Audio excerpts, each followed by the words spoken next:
All right then. Well, we've got any of these people at the back testing it. Hi, my name is Rosie Ford. I'm the coordinator of the Waitakere Ethnic Board. Waitakere Ethnic Board has said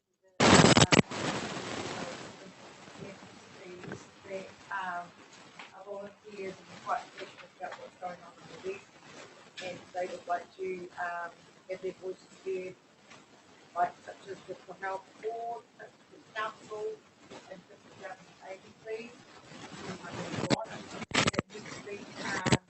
We are having one of our events which is called How the West Will Be One with the elected candidates.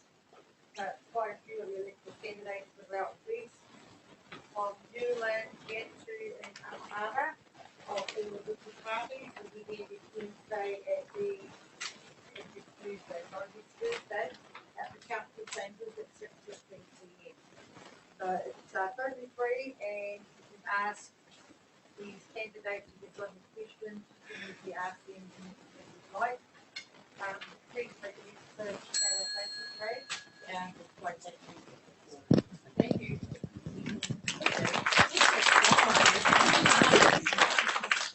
I think people just keep going, just fill the gap. So we've got Trish from Kia ora Hospice. koutou, ko Trish Fleming, Ho, Hospice West Auckland. We provide 24, hi, do I need that? We provide 24/7 funded palliative care services for the entirety of West Auckland, from the Faux River to the South Kaipara. Anybody aged over 18 with any long-term illness receives our care. It's a fully multi-professional care, te whare tapawhā model, reflecting the needs of the person and the whānau. Any questions about that? 50% funded, 50% fundraised. Shop at our op shops.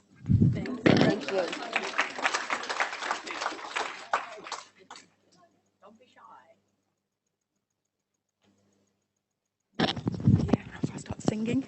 Hello, my name's Chris Jones and I work for the Wilson Home Trust. The Wilson Home Trust, as a lot of you will know, we're based over in Takapuna.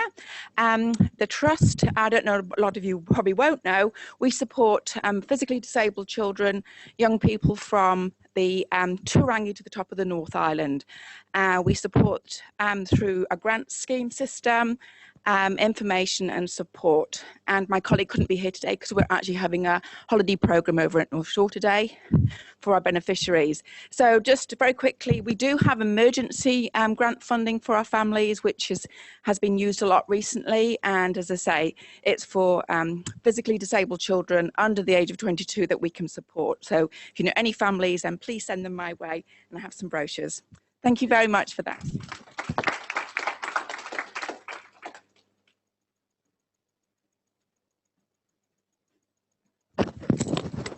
Good afternoon. I'm Tim Edmonds from the Well Foundation. So the Well Foundation, many of you will know, is the official charity of the DHB. And so we were established 60 years ago to work with the community, with businesses, with grant-making trusted foundations to bring an additional source of funding to special projects, so over and above what the DHB can do with its own government funding.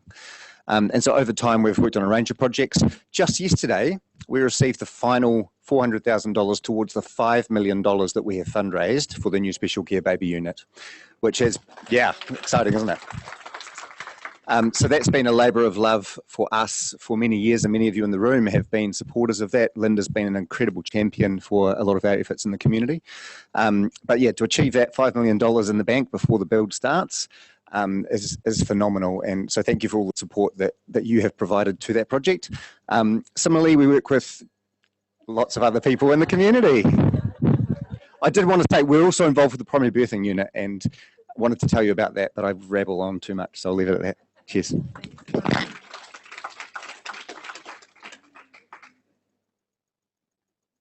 Kia ora koutou, ko Hannah Scully tukuringa, ko au te kaiwhakahaere rohe o Tamaki Makaurau me te rohe te taitokiro mo te Kamapuna Access Community Health. We started in 1927 on horseback with a vision to bring quality home-based care to all parts of the country. We are now nationwide delivering 4.2 million home-based supports per annum. We have a client base of 20,000 and 4,000 support workers working across the nation. We're part of the Green Cross division. I see one of my cousins here. Kia ora. So we are part of, we've got our cousins at Unichem and Life Pharmacy and the doctors, and we have a specialist nursing division called Total Care. Our goal is to assist clients in the community to remain living in their homes safely, independent and comfortably. Kia ora tātou.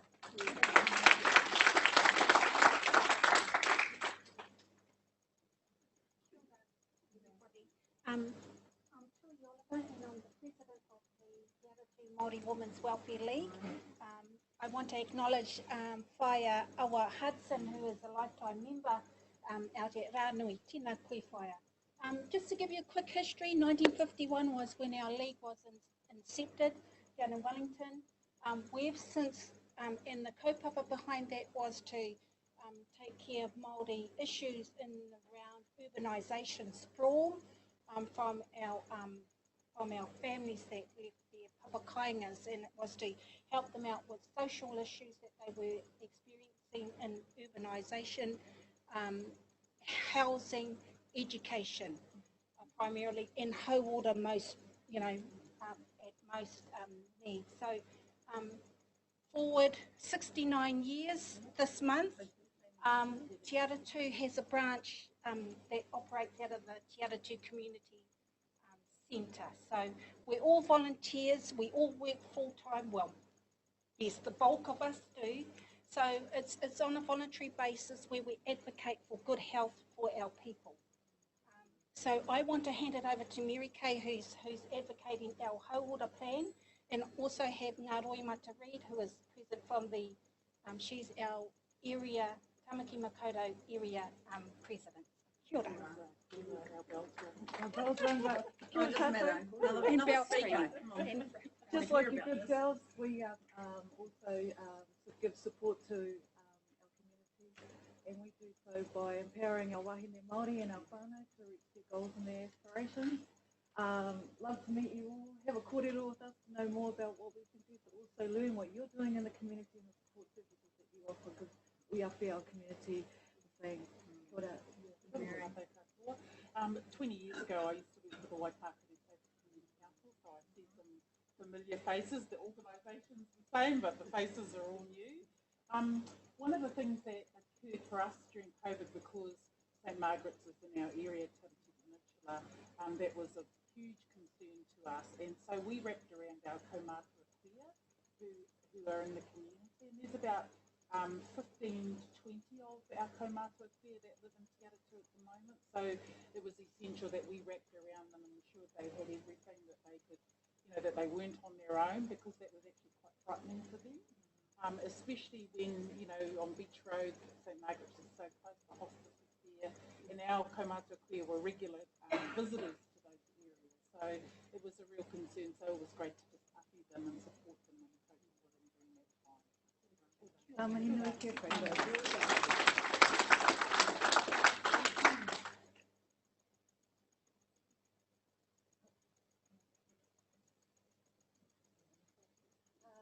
I'm Monica. I'm from the Stroke Foundation. And this is Paula. We are community stroke advisors. We receive referrals from the hospital, and specifically Waitakere, and I cover the Upper Harbor area as well. So I also receive referrals from North Shore. We receive referrals from Auckland as well sometimes. Yes, and so our referrals, starting in the hospital, we make initial contact with the family and offer education around stroke, connecting up with different community services and finding out their goals and helping to fulfill and complete some of those goals that they have.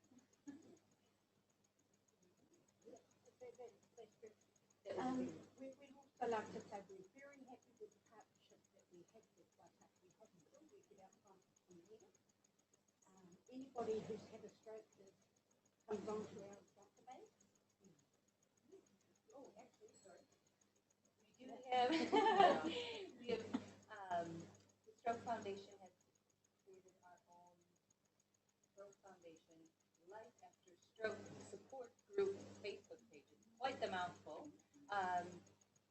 Various advisors, there's a lot of support groups, Facebook pages out there, but we wanted to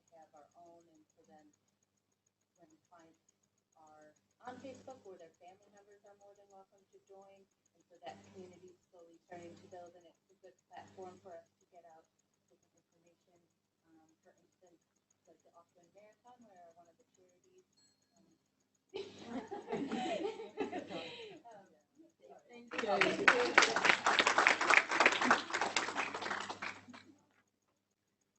I'm new. I'm working over at Te Puna Manawa Health West as an alternative education nurse out west. Basically, Health West is actually looking after the primary health and social needs and our aura services across the Greater Auckland region, with a particular focus on Māori, Pacific, Tamariki, Rangatahi, whānau and other high need populations. We've got the outreach immunisation services, diabetes, eye screening, Healthy Homes Initiative, Healthy Babies, Healthy Future, Pacific Cancer Navigation, Youth Health Hub, and the Māori Mobile Unit, which has just started up. It's supported by the Ministry of Health and Waitakere District Health Board. And this service is going to be providing a range of services to clients and their whānau, including vaccinations for priority groups, including children, adolescents, pregnant women, elderly, frontline and disability workers, influenza vaccines for over 65s, strep throat swabbing, skin infections, smoking cessation, wellbeing assessment, health education, access to tikanga, cultural support and COVID-19 swabbing. That's all. Yep.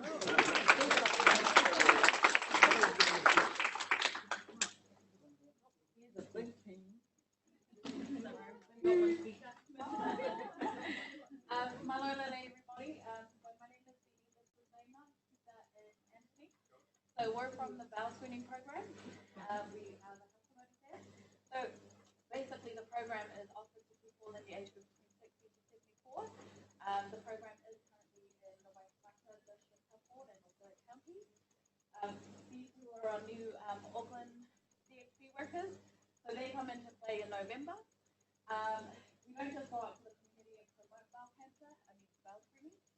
We also go into different services where we get to talk about the program. We get to collaborate with other services as well. We've made an event last year where we did free health checks in the community.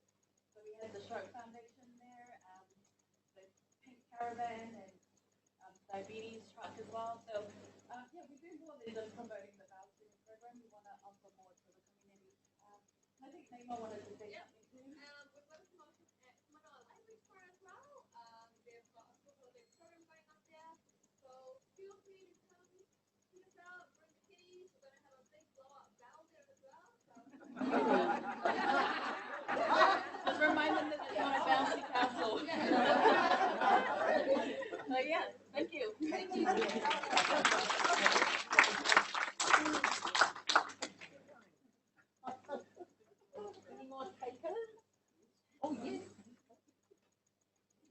Hello everyone, I'm Jose from Manalai. Our company helps youth and adults as well. People can get funding through Your Choice, Oranga Tamariki, and self-referral. Our main idea is to help kids from 8 to 24 years old and with counseling services. And as well, we have some programs that we are working in some schools. This transition program, we help kids to go from intermediate to high school. It's a very successful program. This is the third year that we are running. And kids really like it because they are learning how to move, for example, how to make friends. That is very difficult for them. How to stop being bullied. That is something that was increasing a lot last year. So we incorporate that topic this year, so it has been very successful. So if you want more information,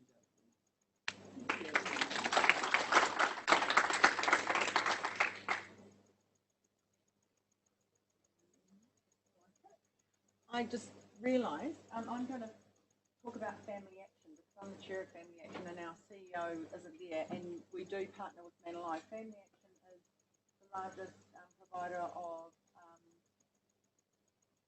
abuse and trauma counselling and also family violence outreach work in West Auckland, and the third largest provider in the country, and that's a bit sad.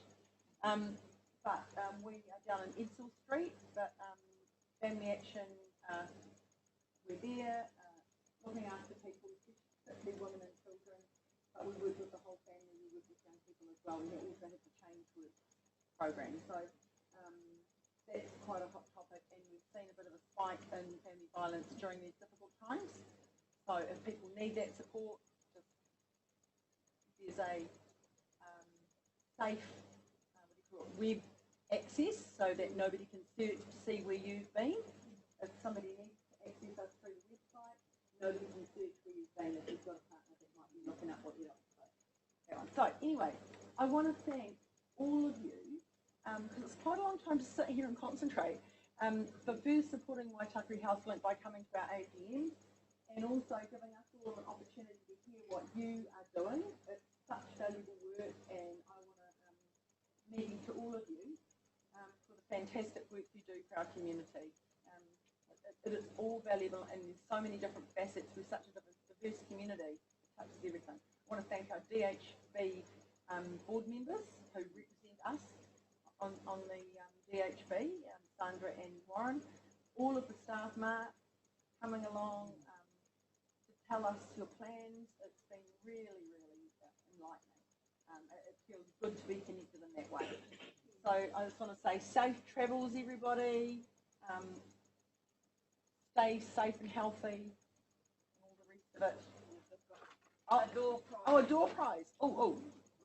And also, any of the literacy people that arrived after this have got a hung an elbow there. Oh, who have we got? 51C. Anyone got 51C? They might have left. Oh, and your evaluation forms if you want to hand them in. No? Okay, we'll do another one. All right, redraw. Oh, no, that's right. No, 51C. Okay, 81C. Woo! Oh, good, our young ones over here. Now you get to share a hand sanitizer. It's actually a lovely aromatherapy pump, so you can put that in your lovely smelly hands. So, all right, well, thank you, everybody. Class, thank you.